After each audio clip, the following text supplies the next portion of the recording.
Folks at home, welcome back to the Crimson Oak Pond, home of these aggressive tiger bass, and their aggression is going to be on full display today. We've got some fireworks coming, but this pond is also home to a variety of wildlife, including a pair of bald eagles, and we recently built them an eagle nest, so we're going to be checking in and seeing which visitors stop by.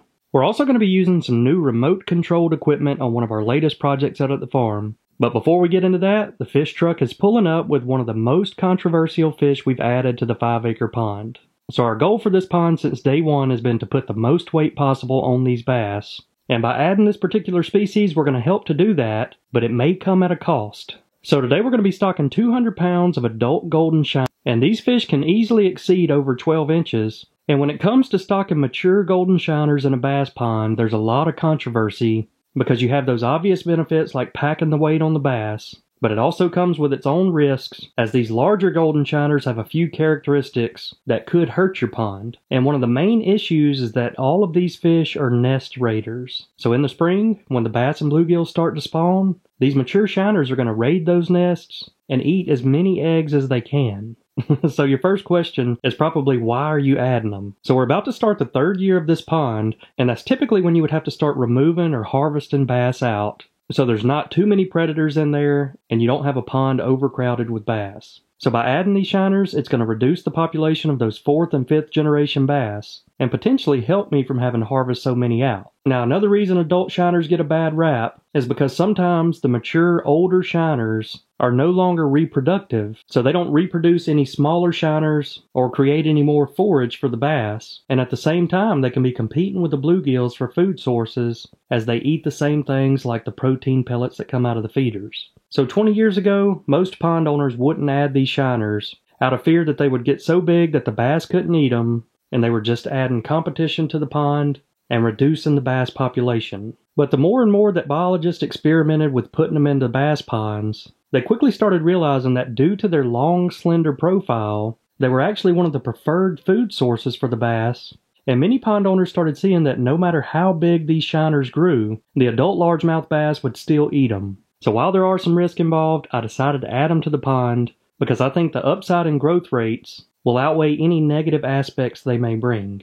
And when you combine this food source with the tilapia and the prawns, we should start seeing some incredible growth rates with these bass. So we added 200 pounds of shiners, and within a matter of minutes, I knew that I made the right decision. And folks, over the past 3 years of owning this pond, I have never seen a feeding frenzy like we saw after stocking these shiners. And I wish I had multiple cameras running, because there were literally topwater strikes happening at the same time across the entire pond. I'd never seen anything like it. The bass were going airborne chasing these out of the water, and not to mention these golden shiners can probably jump 6 to 8 inches out of the water. And one of the interesting facts is that some of the smaller bass that were just 1 to 2 pounds were also chasing the shiners, which proves that a small bass will still eat a 6 to 8 inch fish. And in the past, when we stocked threadfins, you'd see a few topwater strikes, but never anything like this. It also made it easy for me to see where the fish were hanging out, because every time a shiner swam by, it would entice that strike. And here you're getting to see a small glimpse of it. Like I said, I wish I had more cameras to film because there was so much going on at once. And for all you fishermen out there, this proves a couple things. 1, you should always experiment with throwing bigger baits. And 2, it's a lot about the profile and shape of the bait. Because right now this pond is absolutely full of bait fish, including the tilapia and threadfin shad. But it quickly became obvious that the shape of that golden shiner was too much for these bass to resist. So I let everything settle down, and a lot of shiners moved up into the grass right on the banks. And as I was walking down the bank, when the shiners spooked away from me, the bass were sitting right there ready to ambush. I've never seen a feeding frenzy like the one I saw today. But the bass weren't the only ones happy with the shiners. The eagles saw them as an easy target, as they always prefer those shallow water fish. And here's something you may never see again. In the back left corner, pay attention to the duck chasing the bald eagle away. Never thought I would see that. So I also saved a bucket of the adult shiners to bring over to our other pond, Cedar Falls. And the reason I love this pond is it's like a smaller version of the 5-acre pond, but it's more experimental because we have crystal clear water, and by being able to see everything that happens beneath the surface, you can learn a lot more. And the interesting thing about this experiment is we have all 3 generations of bass in this pond. Tiger came out of the initial stocking and was one of those 2-inch bass we originally stocked. And then Johnny and June were the second generation bass that came after our first spawn. And then the smallest bass, Eve, was a third generation bass that was born right here in Cedar Falls.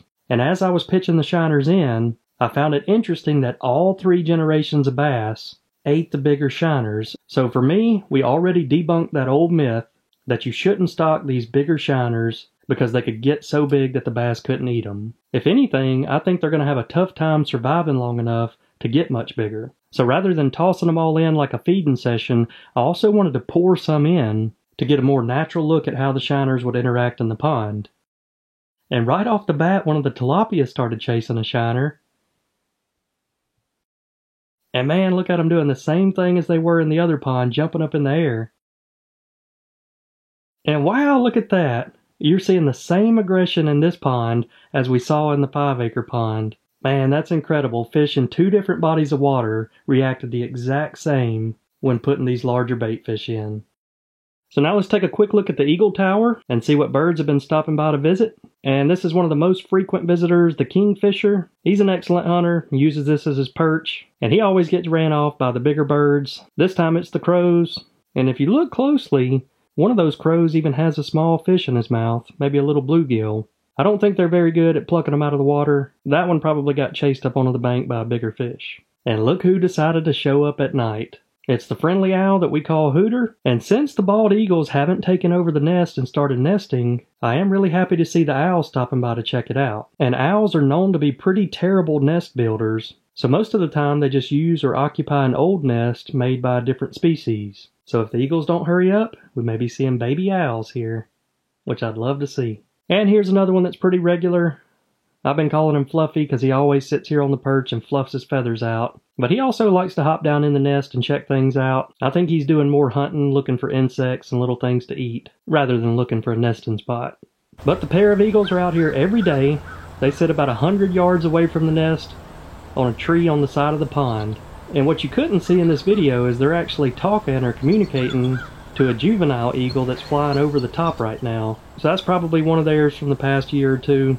They're probably just giving out a fish report, letting them know that they just got a fresh 200-pound load of shiners dumped into the pond. But if you missed the last video, one of the ducks that we hatched out here at the farm and raised up from a baby flew away last November and just recently returned to the pond 1 year later. And wouldn't you know it, her favorite place to hang out is on top of the volcano pump.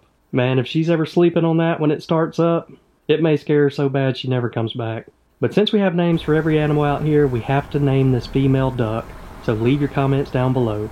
So this was actually a perfect time to add the shiners to the pond because we got a lot of rain last week and you can see the water's at full pool level. And what that does is push a lot of water up on the banks where all the grasses were growing this summer. And so that's where the shiners are going to try to hide out. And it'll probably be their only chance at surviving the bass. But golden shiners are also like threadfin shad in that they're a schooling fish. And so by schooling up, that helps them avoid the predators. They also have a lateral line just like a bass, which picks up on those vibrations and they use that to school together. But the shiners can live about 6 to 8 years and grow up to 10 or 12 inches in length. And one of the benefits of having them is they have a good heat and cold tolerance, so they can survive these hot summers as well as these mild winters we're going to have in this pond. But if any of them survive, they'll start spawning this spring around April or May, and each adult female shiner can lay 200,000 eggs, which is on the high end when compared to other bait fish. So if they can use this grass and survive, they could potentially reproduce and maybe even support a healthy population in this pond. And they're opportunistic eaters. They eat anything small, like plants, insects, and fish eggs. And I've heard they even eat snails, which will help us because we do have a snail problem in the pond. Alright, now that we've seen what it looks like from my point of view walking down the side of the banks, let's get the best point of view by putting the drone up in there so we can really see what's going on. And right out the gate, fireworks. Anytime you see those little clouds of mud on the bottom, you know it's feeding time. And as you can tell, the shiners are schooling up on the banks, and the bass are ambushing them. Man, look at that. That is incredible. And like I mentioned earlier, I feel like this has already been a success, just with the amount of aggression that these shiners have brought out of the bass. Because I've caught myself in the past sitting out on the dock looking out across the pond, thinking, man, I just wish I'd see a big topwater strike every now and again. And at times I've wondered whether the bass in this pond just weren't as aggressive, or maybe they were just feeding out in the deeper water, because that's where the thread fins and some of the bluegills like to hang out. But as you'll see in these videos, there is no lack of aggression from these tiger bass. They just needed a shallow water target that was big enough to make it worth their energy to swim up there and eat. But it's very interesting watching how the bass work together. But as you'll see in this shallow pocket, that black cloud in the top right corner is a big school of shiners. And after watching these bass for a while, I figured out their technique. So they'll all start slowly inching up, and then typically when one of them strikes, they all pile in and capitalize on the chaos. But as you can see, it dirties up the water so much, they have to pull out, retreat, and wait on things to settle down before they make their next attack.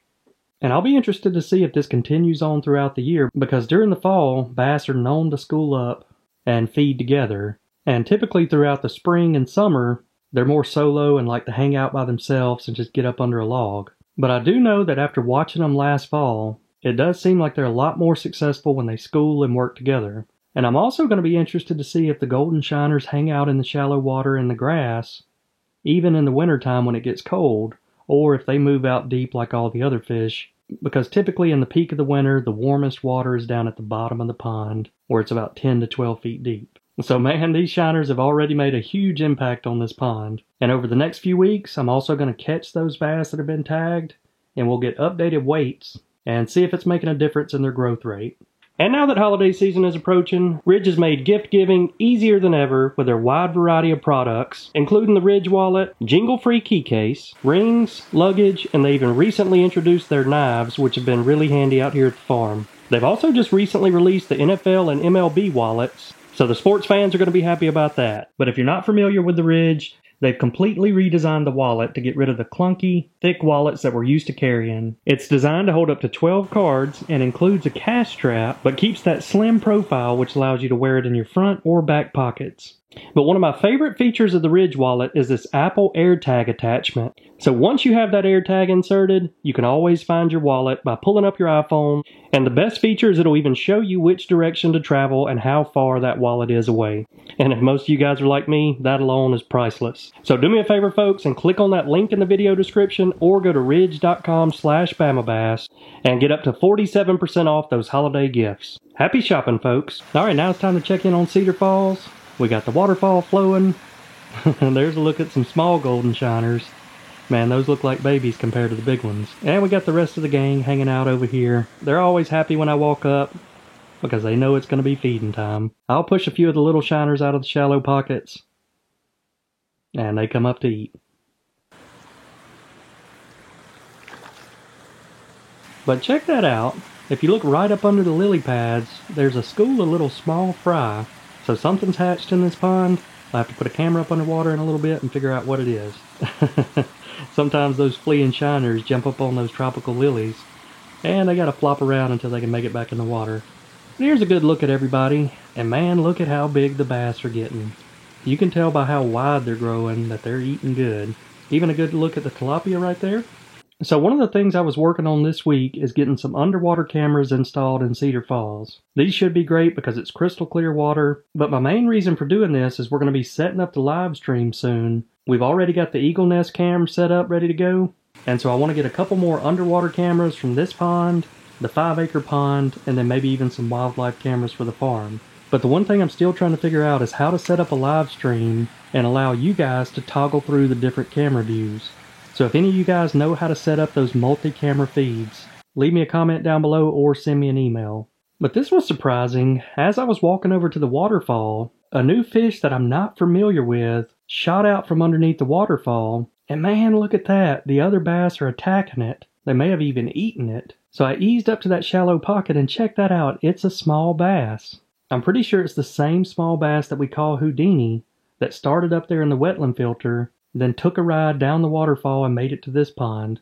But I guess he's just hiding out so he can get big enough to where the other bass can't eat him. Good luck, Houdini. We got some new growth over here at the waterfall, but man, you just cannot beat sitting here listening to the cascading waterfall sounds. Gotta love it.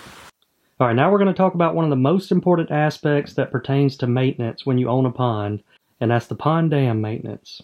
As you can see, we got a lot of brush that's grown up here over the summertime. And each year in the fall, right before I reach the winter time, I like to come through and give the entire pond dam a good clean cut, because as you can see, these small trees are starting to grow on it, and that is one of the worst things you can have for a pond dam. We got a variety of trees here, some of them fast growing, but as you all know, this entire pond dam is made of clay, and anytime you have a tree growing on it, it's digging a hole through that clay, and if you let it grow long enough, it's going to make its way into the water source and create a hole for the water to leak out.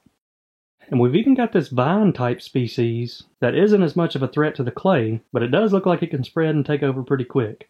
Look at this little pine tree. Man, I'm not sure what all that is. And we got just the right piece of equipment for the job today, and that is a remote controlled lawnmower. And you heard that right, folks, it is remote controlled. We got the antenna system up here on the top. Everything else pretty much a standard lawnmower, but you don't need a seat on it, and that's because we're going to be controlling it with this handheld device. Even got a built-in winch in case we get stuck, as well as a camera. So we could even go sit inside of the cabin, pull up the camera feed, and cut the entire pond dam while we're sitting inside. That is wild. No, but really there's a couple reasons I like using this device to cut the pond dam. And the first is obviously safety. If there's not anybody riding it, it makes it impossible to get injured. And our pond dam was built at about a 30-degree slope, but if any of you have ever ridden across a 30-degree slope in a tractor, it's not a good feeling. You feel like you could tip over at any second. And when you're cutting a pond dam, if you get off course, there is no good way to go. You either roll downhill or roll into the water. Neither of them are a good option. But the second reason I love using this machine is because it's going to keep the integrity of the slopes on the pond dam. So the tracks on this mower are going to distribute the weight, and even though we have some damp conditions right now, it's not going to rut up the dam. If you all remember, we talked about that a bunch during the pond build. You need that nice even slope with no ruts or washouts, because whenever you get a rain, all the water can wash down evenly. As soon as you get one area that's rutted up, all the water is going to go to that specific area, and then it's going to continue to rut and erode the dam. But just like every other project on this farm, you always got to have some excitement. We got a little worried when we saw the smoke, but it turned out that an oil hose popped loose, so nothing major. And hey, look who it is! Our little duck flew over to investigate and see what we had going on. She's probably happy to have some more spots to dig for food. I love this duck. Not scared of the drone at all. I've found that ducks have really big personalities. And look at there. Now these golden shiners have some extra thick stuff to hide out in. We're going to toss them back in. But here's the true test. I wanted to see how good it was going to be at cutting the pond's edge, and if you could get that left track over in the water and still cut good. But as you can see, no problems at all. So I'll have to say the RC mower did a fine job. As you can see, we'll do a quick before and after here. Everything's mowed down short. That'll get us through the winter until we need to cut it again next summer. So as I was walking around Cedar Falls, I spotted these fry in different parts of the pond.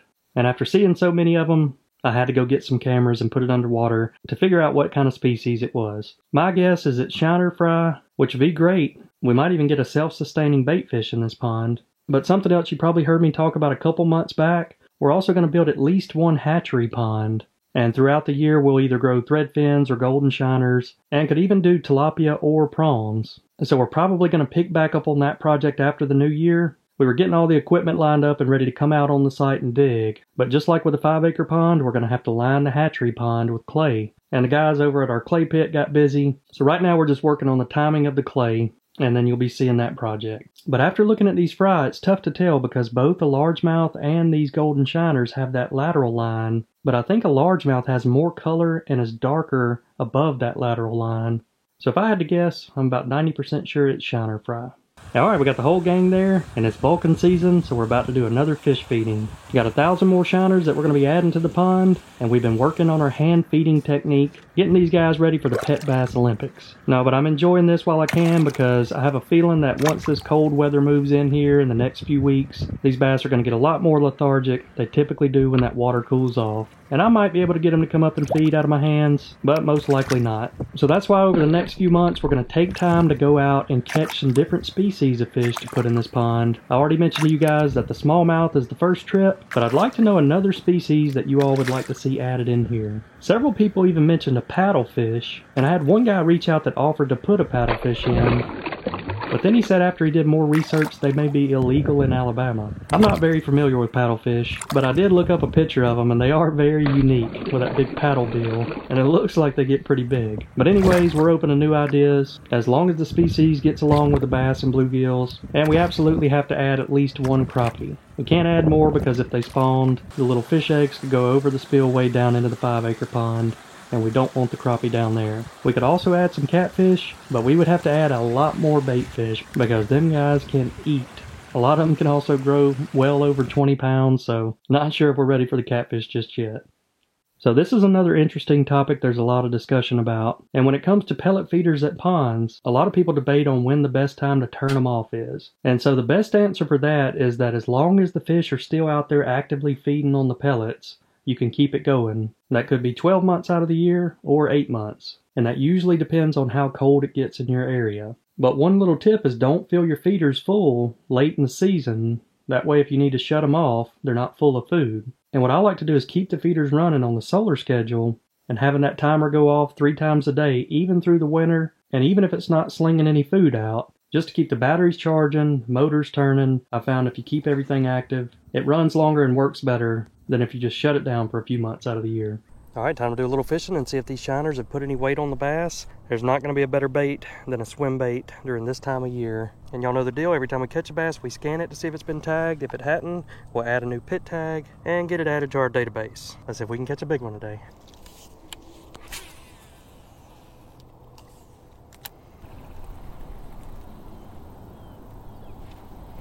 Ooh!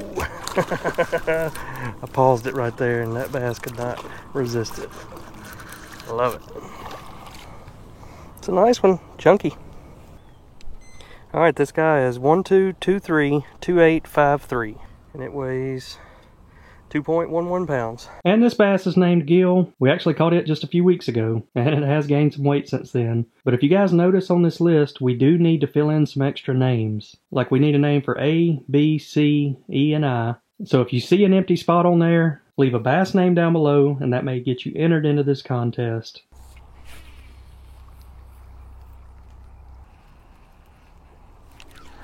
There we go. That's a better one.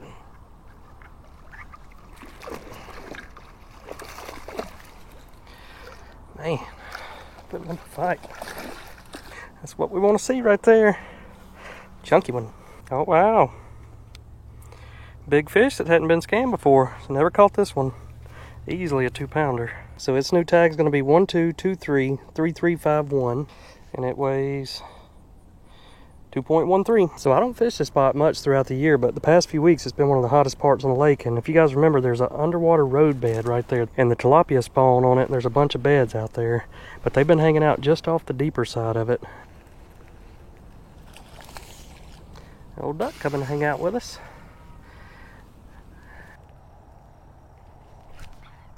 There we go. Finally caught up to a big one. That's what I'm talking about right there. Biggest bass of the day. Probably pushing 3 pounds.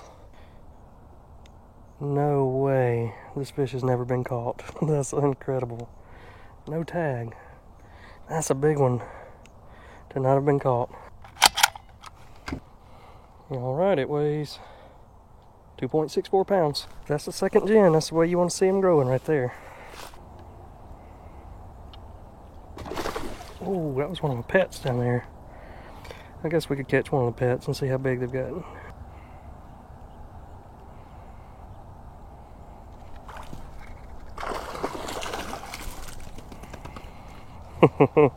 Pet bass number 1 for research purposes.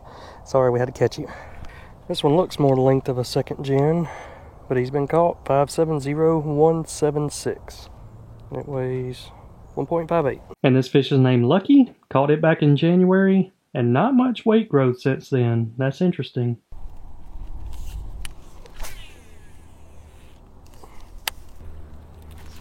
There we go. Right off Alcatraz Island. Right there where we saw him hitting earlier. Might have a Gen 2 bass. No tag. Okay, this little guy's gonna be 12232984. Now let's check in on some of these pine trees I planted a few weeks ago. That one's doing great. But check out this guy. I don't know if a deer came in here and rubbed on it and all the pine needles fell off. It's kind of looking like. Winter crops are doing good after we got some rain. I planted 2 different varieties, one over here and then one down this strip and all the way up there by the pond. So as the deer start eating on them, I'll let you guys know which one they like more. Now let's head on down into the swamp, and you can see we got a mama and 2 little ones hanging out down there. We got 2 different sets of twin fawns, and this one's losing their spots. But here's a look at the other guys that still have some spots left.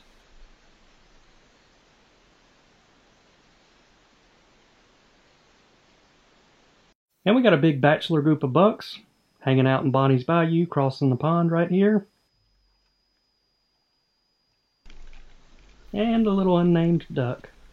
And one of the babies feeding on the pond's edge.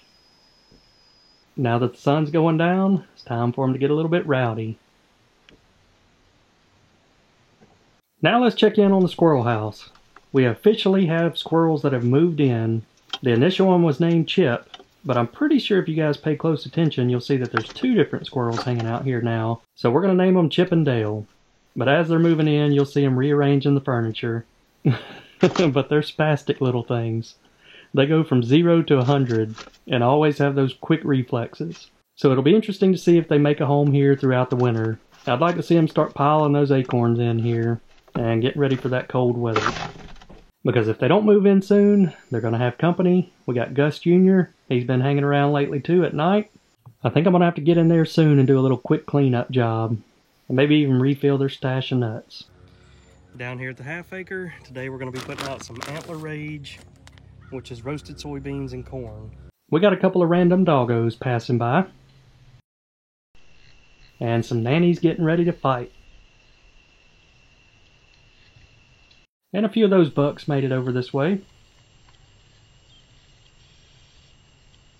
And there's a good look at all 4 of the fawns in one shot. Oh, and a couple of them still feeding, but they're growing up quick.